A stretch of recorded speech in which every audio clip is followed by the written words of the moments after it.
उत्तर प्रदेश में 2022 के चुनाव करीब हैं। भाजपा के शासनकाल को भी 4.5 साल उत्तर प्रदेश में हो चुके हैं। अब तमाम पार्टियों ने 2022 की तैयारियां शुरू कर दी हैं। तमाम धर्मों के लोगों को अपनी तरफ आकर्षित करने की और का कार्य उन्होंने शुरू कर दिया है।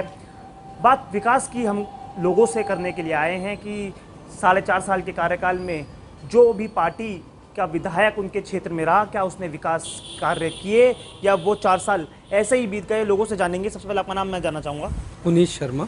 पुनीत जी, 4.5 साल हो चुके हैं। सबसे पहले आपके क्षेत्र के विधायक का नाम, क्या उसने कार्य किए, ऐसे कौन से 5 कार्य किए जो आप हाँ कह सकते हैं कि भाजपा के विधायक ने आपके लिए काम किए हैं।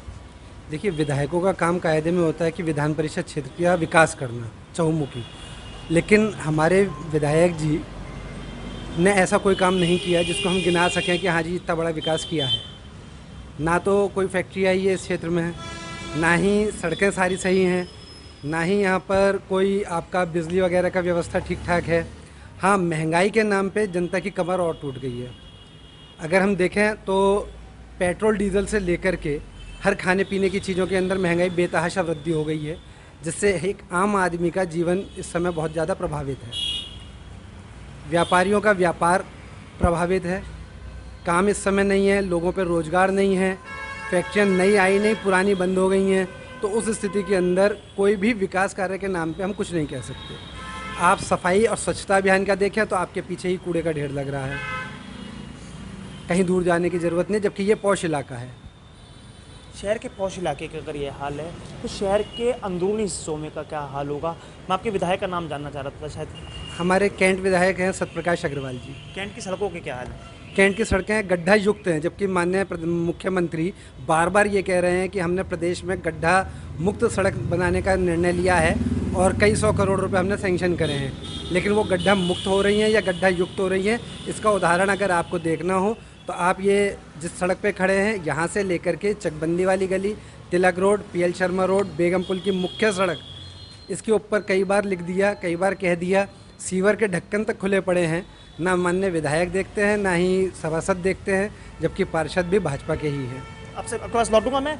आपका नाम जानना चाहूँगा। मेरा नाम कमरुद्दीन है जी। ये जानना चाहूँगा कि इस सरकार क्या देखा, क्या जो विधायक हैं भाजपा के या सपा के, उन्होंने क्या कार्य किए। महंगाई लगातार, पेट्रोल डीजल के दाम बढ़ रहे हैं, गैस सिलेंडरों के दाम बढ़ रहे हैं, फिर बात विकास की, महंगाई की ना होकर धर्मों की क्यों होती है। धर्मों की इसलिए हो रही है जी, आजकल जो ये चुनाव आ रहे हैं, चुनाव के अंदर जो है ये राजनीति होती है धर्म की। ये धर्म की राजनीति ही हो रही है इस वक्त। और क्या हो रहा है भाई, बीजेपी वाले कहते हैं इधर आओ, सपा वाले कहते हैं इधर आओ। विकास के नाम पे कोई काम नहीं हो रहा है।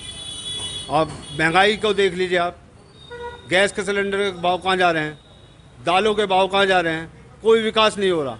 गड्ढे मुक्त सड़कें हैं, सारी पानी से भर जाती हैं, मतलब ना कोई नाला साफ है, ना कुछ है, ना यहाँ बिल्कुल नरक बना रखी है ज़िंदगी। नरक बना रखा है शहर को। कैसा है विकास का हाल आपके क्षेत्र का। बेकार है, बिल्कुल सर, बेकार है। क्या चाहते हैं कि युवा होने के नाते कि क्या आपके नज़रिया कहता है कि आपके क्षेत्र का विकास इस तरह से होना चाहिए।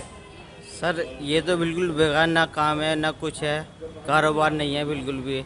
सर बिल्कुल ये सरकार बिल्कुल बेकार है जो भी है। पहले की सरकारों ने क्या काम किया। बहुत बढ़िया काम करा। क्या किया। उसके काम था ना, बिल्कुल रोजगार पूरा था पहले की सरकार में जो भी था। ये वाली सरकार में तो कुछ काम ही नहीं है। आज के हालात क्या हैं। आज के हालात तो बिल्कुल बेकार हो पड़ा है। इस टाइम देख लो, मार्केटों में काम नहीं है, बिल्कुल सड़क छूम सन्नाटा हुआ पड़ा। बताओ, भाजपा तो अपने 4.5 साल के कार्यकाल को गिनवा रही है जी। भाजपा तो अपने 4.5 साल के कार्यकाल को गिनवा रही है। जी वो तो सरकार ऐसी करती रहेगी। वो तो जो भी बैठा का वो ऐसी करता रहेगा। बाबूजी, आप सबसे ज़्यादा वरिष्ठ हैं, वरिष्ठ नागरिक हैं, सिटीजन, सीनियर सिटीजन हैं। आपने कई से विधानसभा चुनाव देखे होंगे, कई से विधानसभा चुनाव देखे होंगे, कई से चुनाव देखे होंगे आपने अपने जीवन में। कैसा देखा आपने इन 4.5 सालों को। मैंने तो कुछ भी नहीं देखा है। मैं तो ये सोच रहा हूँ, सिवाय बयानबाजी के किसी को कुछ आज तक मिलता हुआ तो मैंने देखा नहीं। बड़ी बफा लट्ठेदार बड़ी बड़ी बात है, बहुत है। हर आदमी विश्वास भी है, साथ भी है, लेकिन कौन साथ है किसी का पता नहीं। बुजुर्ग आदमी तो कोई देखा नहीं मैंने कोई साथ है इनके, ना किसी को पता कि भी किसका क्या हो रहा। सिवाय अखबारों में निकलवाने के हमने बहुत कुछ कर दिया, प्रैक्टिकल कुछ नहीं है किसी को मिलना। आपके क्षेत्र के विकास का हाल कैसा है? मैं विकास यही तो बता रहा हूँ, यही बातों का विकास है, बातों का क्या है? सब विकास बातों का है, बातों में कुछ नहीं रखा है। भाजपा तो कह रही है हमने राम मंदिर में बनवा दिया। हमें तो कुछ मिला नहीं। राम मंदिर कहाँ बनवाया। का सिवाय ये चलना या सड़क बनना कोई विकास थोड़ा ही है, जब तक आदमी का आपको मिलेगा नहीं है। डॉक्टरों का वो दिक्कत, महंगाई की वो दिक्कत, बुजुर्ग आदमियों को वो दिक्कत, रहने की यह दिक्कत। बुजुर्ग आदमियों के लिए क्या किया है बताओ तो सही। भाजपा कह रही है हमने रैपिड रेल लिया है मेरठ के लिए। सबसे पहले रैपिड रेल लिया है मेरठ के लिए। रैपिड रेल बनेगी, जब बनेगी। हम कौन रैपिड रेल में बैठ रहे हैं? जब रैपिड रेल बनेगी अच्छा है, जैसे मिलेगी आज रेल। आदमी पुराने चीज़ को भूल जाओ, आगे के जो प्रेजेंट है उसे देखना है। अब रैपिड रेल बनने में मैं नहीं चाहूँ, तुमने जाओ, पता नहीं कौन जाएगा। ठीक है, जो बन जाए अच्छा है, लेकिन जो प्रेजेंट प्रॉब्लम है पहले उनको हल करना है या रैपिड रेल देखनी है। रैपिड रेल अच्छी है, ठीक है, चल बन जाए। हमारे जो आने वाली पीढ़ी है उनको, हमें तो उससे कुछ नहीं मिलना है।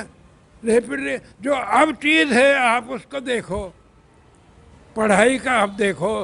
अब देखो जी, आपको 10 साल में नौकरी मिल जाएगी, 10 साल में तो मेरी उम्र ही ख़त्म हो जाएगी बच्चे की है। या 15 साल में आपको इंजीनियर का डिप्लोमा मिल जाएगा, 15 साल में तो बुढ़ा हो जाएगा लड़का। जरा मेरा लड़का, उसे कौन सी नौकरी मिल रही है? पढ़ के मैंने जिन्हें कितने पैसे इसकी माँ ने इसके लिए खर्च कर दिए। वो ITR BTS 50,000 मांग रहे, 50,000 दे दिए, 60,000 मांग रहे थे।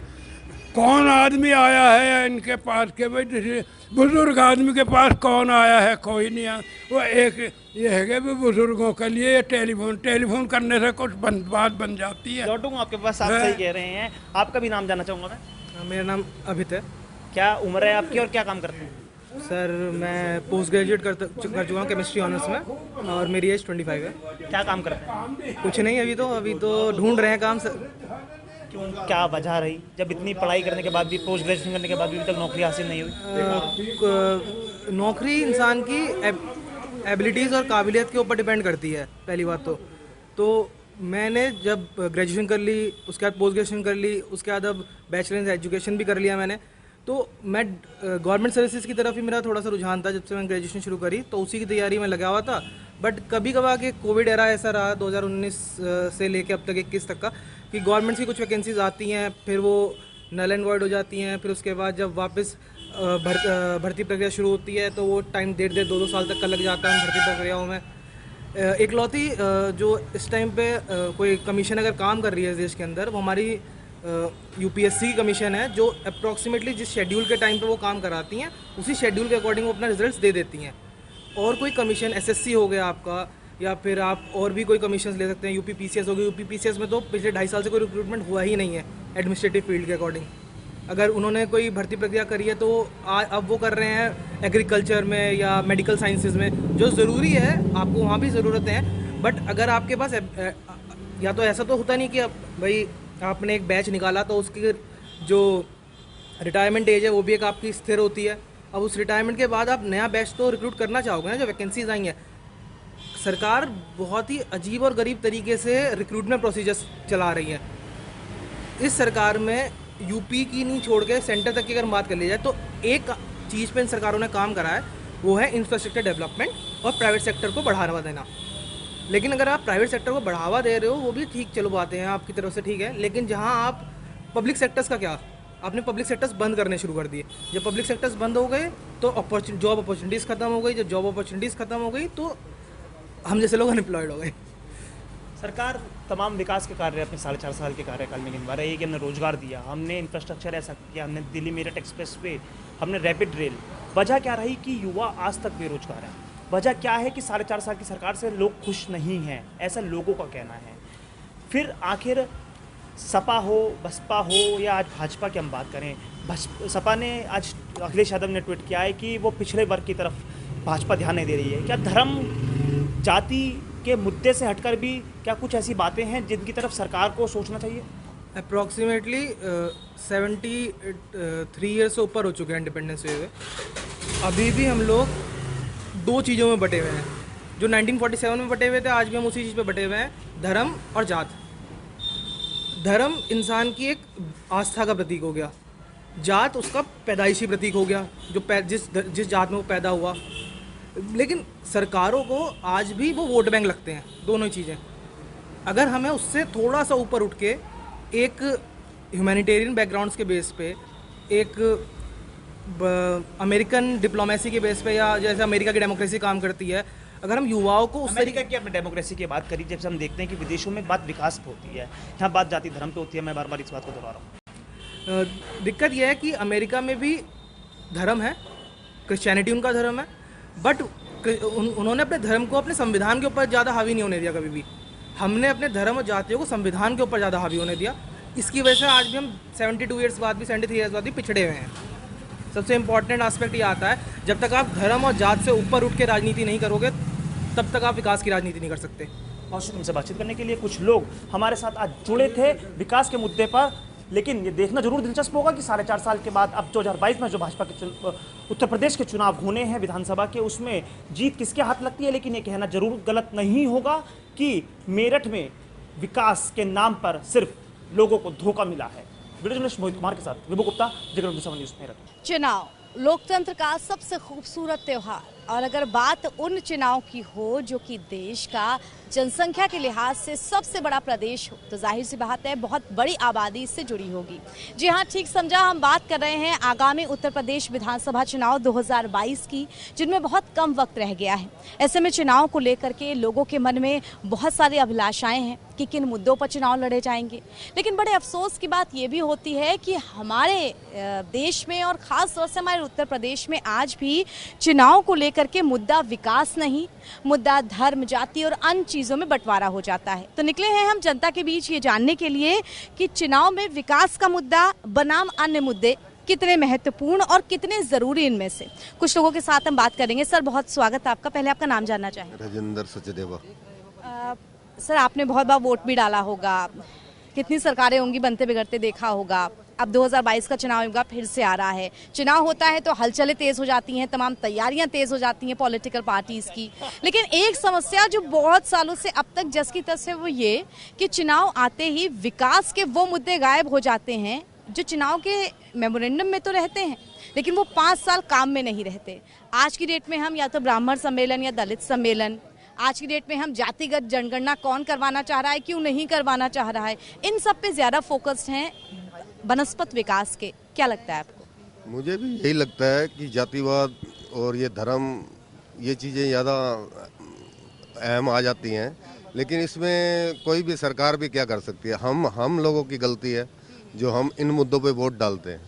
यदि हम विकास पर वोट डालना शुरू करेंगे या विकास पे हम काम करना शुरू करेंगे, तो फिर ये धीरे धीरे तभी मुद्दे ये गैप हो सकते हैं। इसमें कुछ भी सरकार भी कुछ नहीं कर सकती, क्योंकि यदि विपक्ष या जो सत्ता में है वो इन मुद्दों को उठाएगा, तो नेचुरल है कि दूसरी पार्टी भी उस मुद्दों को उठाएगी। क्या जनता की याददाश्त इतनी कमज़ोर होती है कि 2-3 महीने पुराने जातिगत मुद्दे उसे याद रह जाते हैं, मगर 5 साल में रोजगार कितना मिला ये भूल जाती है? नहीं, पढ़े लिखे लोग तो इन चीज़ों को देखते हैं, समझते हैं। विकास का मुद्दा अहम मुद्दा है, और अब तो काफ़ी समय से विकास अहम मुद्दा माना जा रहा है। आपके मुताबिक आप अपना पर्सनल वोट किसे देख करके करते हैं? कैंडिडेट देख करके, पार्टी देख करके, या काम कैसा हुआ है उसे देख करके? काम देखकर मैं वोट देता हूँ। और आप उम्मीद भी क्या करते हैं कि जातिगत मुद्दे, धार्मिक मुद्दे, तमाम अन्य बरगलाने वाले मुद्दे, इनसे ध्यान हटाएगा कौन? जनता को पहल करनी होगी, या आप चाहते हैं राजनीतिक पार्टियों में थोड़ा सुधार आए? सबसे पहले तो जनता को ही पहल करनी होगी, उसके बाद राजनीतिक दल धीरे धीरे अपने आप ही समझने लगेंगे। जब विकास पर वोट पड़ना शुरू हो जाएगा तो वो ये मुद्दे गैप होते चले जाएंगे। लेकिन जब तक हम लोग जातिवाद या धर्म के नाम पर वोट डालेंगे, तब तक ये मुद्दे रहेंगे। बहुत शुक्रिया हमसे बात करने के लिए। तो जातिगत आधारित जो मुद्दे हैं वो बहुत ज़्यादा फोकस्ड करते हैं, और जनता की राय जानते हैं कि जनता क्या पॉलिटिक्स में इंटरेस्टेड रहती है। थोड़ा भी पॉलिटिक्स में, राजनीति में यूपी की इंटरेस्ट रखते हैं आप? जी वोट तो डालते होंगे। जी हाँ।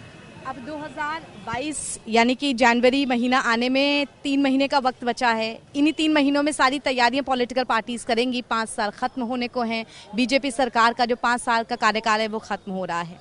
अब बात पॉलिटिकल पार्टीज की आती है कि वो किन चीज़ों को मुद्दा बनाती है। क्या आपको भी लगता है कि विकास का मुद्दा किनारे हो जाता है, धर्म के मुद्दे, जाति के मुद्दे, ब्राह्मण सम्मेलन के मुद्दे ये सब सामने आ जाते हैं? ये सबसे पहले तो धर्म का मुद्दा सर रखा जाता है इसमें।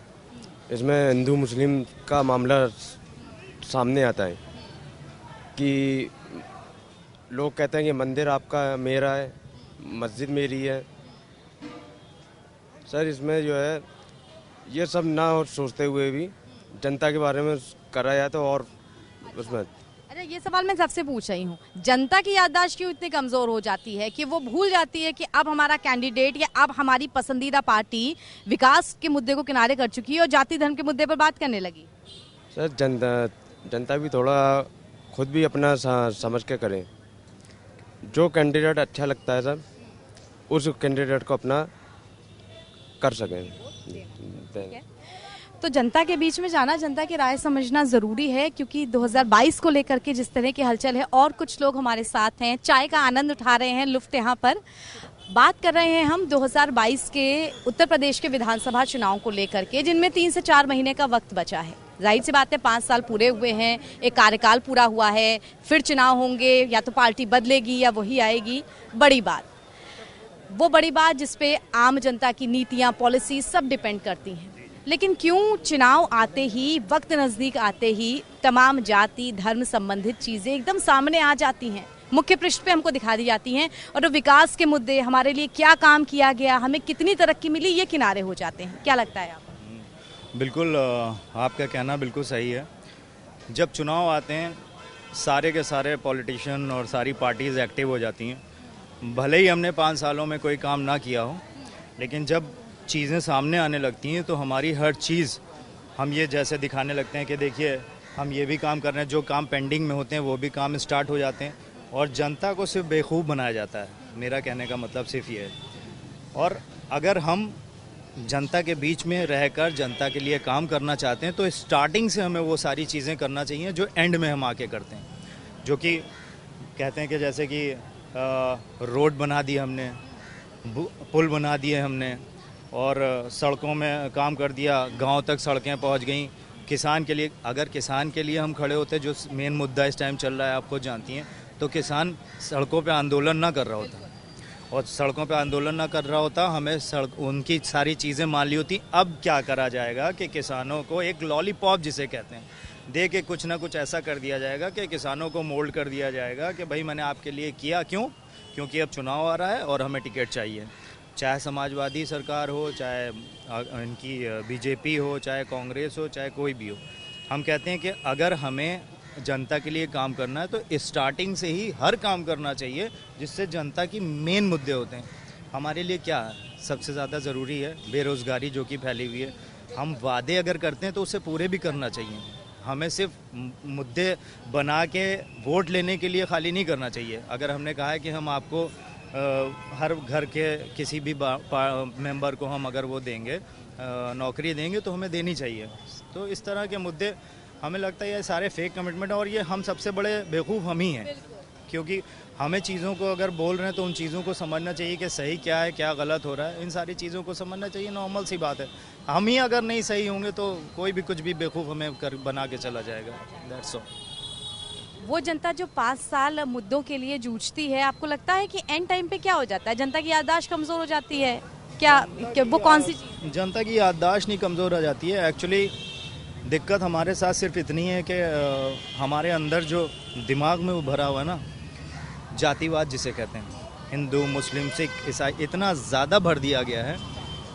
यकीन मानिए, मतलब बचपन में ये था, मतलब जब 8th 9th में था मैं, तो मुझे तो यही नहीं लगता था कि हिंदू मुस्लिम क्या होता है। मैं बड़ा हुआ तो चीज़ों को समझने लगा और सारी चीज़ें इतनी ज़्यादा दिखने लगी, हिंदू मुसलमान इतना ज़्यादा भर दिया गया। वही चीज़ें लास्ट में आके जब जिस टाइम आदमी, ऐसे तो हम कहते हैं कि मैं आपका हूँ, बीजेपी का हूँ और या समाजवादी का हूँ, सबका दिखता हूँ, लेकिन जब वोट डालने जाता है अंदर आदमी, तो उसके दिमाग में ये भर दिया जाता है कि इस पे वोट डालोगे तो तुम हिंदू कहलाओगे, इस पे वोट डालोगे तो तुम मुसलमान के साथ आओगे। तो ये चीज़ें दिमाग से जब तक हमारे नहीं निकलेंगी हम सही सिलेक्शन नहीं कर सकते और कुछ भी नहीं सही हो सकता हमारे साथ। सही कहा। सर आप भी वोट डालते होंगे, अब तक अपने मन में फिक्स भी कर लिया होगा कि 3 महीने बाद किसको वोट डालना है। अच्छा फिक्स नहीं किया तो क्या सोच करके फिक्स करेंगे?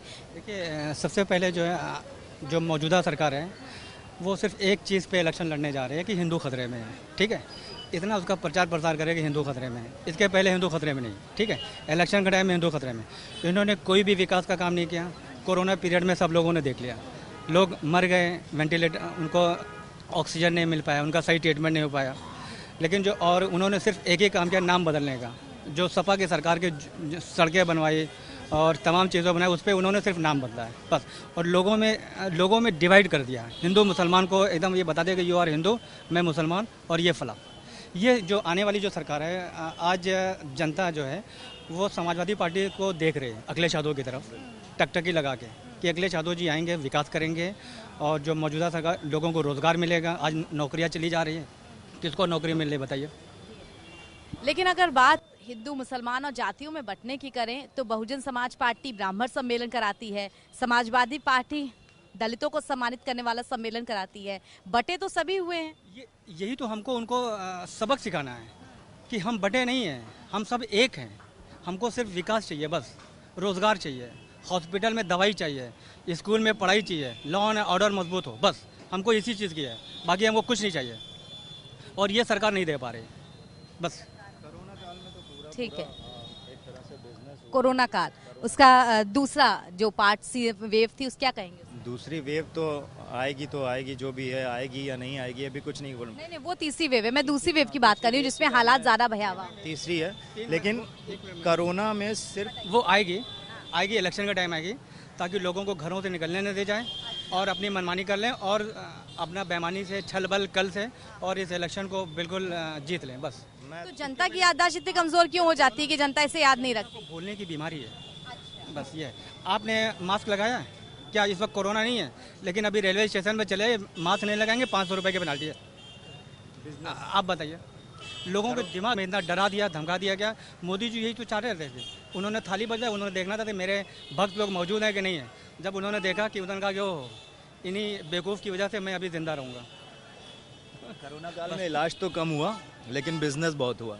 हर चीज़ पे बिजनेस हुआ, चाहे वो दवाएं हों, चाहे मेडिसिन हों, चाहे मास्क हो, चाहे सिलेंडर हो, ऑक्सीजन हो, कुछ हो, हर चीज़ पे पूरा बिजनेस हुआ है। जो चीज़ हमें 4,000 रुपये में ईजिली मिल जाती है वो 40-40 हज़ार रुपये में मिली है। गरीब आदमी दौड़ता रहा, उसे सिलेंडर नहीं मिला, घर वाले उनके बेचारे ख़त्म हो गए, जान चली गई सबकी। उनके लिए आप किस चीज़ में खड़े हैं? कुछ नहीं है, सिर्फ बातें हैं, हवा हवाई, और कुछ भी नहीं है। चलिए जनता के बीच के रुख को जाना और भी बात करने की कोशिश करते हैं। बात करेंगे हमारे साथ, बात यहाँ राजनीति को लेकर के कर रहे हैं कि 3 महीने बाद आपको भी वोट डालना है, तो विकास के मुद्दे बनाम जाति के मुद्दे। देखिए, हम गवर्नमेंट एम्प्लॉय हैं तो हम ऑन एयर ऐसा कुछ नहीं कह सकते। हम सरकारी कर्मचारी हैं तो ऐसा कुछ नहीं हम कह सकते जो कि सरकार की नीतियों के खिलाफ हो। वोट हम डालने जाते हैं, मतदान सभी का अधिकार है और मतदान। हमें उस पर बात भी नहीं करनी, हमें बात इस चीज़ पे करनी है कि क्या आम जनता इस वक्त ये समझ रही है कि चुनाव नजदीक आते ही विकास का मुद्दा साइडलाइन हो जाता है। ये एक पॉलिटिकल पार्टी नहीं, सबका विकास का मुद्दा साइडलाइन होकर के जाति, धर्म, बंटवारा, ये मुद्दे सामने आ जाते हैं। देखिए, ये तो हमेशा से यूपी की राजनीति हो या किसी प्रदेश की राजनीति हो, ये तो विद्रूप रहा है कि जब भी चुनाव आते हैं तब हमें देखिए, अभी प्रबुद्ध सम्मेलन किसी का चल रहा है, किसी का कुछ सम्मेलन चल रहा है। अभी रिसेंटली सुप्रीम कोर्ट ने भी मना किया है कि हम जाति आधारित जनगणना जो है नहीं करेंगे। फिर भी जो पार्टियां हैं, क्षेत्रीय पार्टियां हैं, चाहे वो समाजवादी पार्टी हो, बहुजन समाज पार्टी हो, वो इसको लेकर के अभी भी समर्थन में है कि नहीं, ये जो है मुद्दा हाईलाइट किए हुए हैं कि हमको जाति आधारित जनगणना करानी है। तो इस तरह की चीज़ें हैं कि एक तरफ तो आप कहते हैं कि समतामूलक समाज चाहिए, हमें समानता चाहिए, जातिवाद खत्म होना चाहिए, क्षेत्रवाद खत्म होना चाहिए। एक तरफ आप लोग जाति आधारित जनगणना की मांग कर रहे हैं, तो ये कैसे संभव है? और रही बात विकास की, तो मुझे लगता है कि पिछले 4.5 सालों में जो सरकार ने किया है वो निश्चित रूप से बहुत अच्छा किया है। चाहे वो रोजगार हो, अभी भाई साहब कहते हैं रोजगार के मामले में 4.5 साल में 4.5 लाख रोजगार दे चुके हैं। अभी भी जो है रिसेंटली भी कल ही न्यूज़ में था 50,000 वैकेंसी टीचर्स की आने वाली हैं। पुलिस विभाग में आप देखिए कि करीबन 1 से 1.5 लाख वैकेंसी आई हैं और सब पारदर्शी प्रक्रियाएं चल रही हैं। तो रोजगार के मामले पे सरकार अच्छी अभ्युदय योजना चल रही है, जो आपके 12th पास और ग्रेजुएट स्टूडेंट हैं उनके लिए फ्री कोचिंग, IAS PCS की तैयारी आप कीजिए, और न्यूमरस प्लान्स हैं, मतलब बहुत सी योजनाएं हैं, और उनमें बिल्कुल मुझे लग रहा है कि जहाँ तक अब जो है पहुँच है, एक्सेस है सरकार का, अंत्योदय, और आज दीनदयाल जी का शायद मेरे ख्याल से जन्मदिन भी है, अंत्योदय जो उनका विजन था, तो ठीक है, सब चल रहा है। और बाकी तो यहाँ आम जनता है, सबके अपने विचार हैं, सबके अपने स्वतंत्रता है व्यक्तिगत विचार की, मुझे लगता है। बहुत शुक्रिया हमसे बात। Thank you. तो जनता की राय हमने जानी, चुनाव को लेकर के जनता के विचार क्या थे वो जाना, और पॉलिटिकल पार्टीज को लेकर के उनके एजेंडे को क्या लेकर के वो सोचते हैं ये भी हमने जाना। कुल मिलाकर के सार ये कि जनता को भी अपनी याददाश्त थोड़ी मजबूत कर लेनी चाहिए कि वो पार्टियां जो विकास की बात करती हैं, चुनाव से ठीक नज़दीक आते ही उनका विकास कहाँ गायब हो जाता है। इसीलिए अपना वोट, अपना वो कीमती वोट बहुत सोच समझ के डालें। फिलहाल इजाज़त दीजिए। कैमरा पर्सन रोहित के साथ मैं ऐश्वर्या, JK 24/7 के लिए।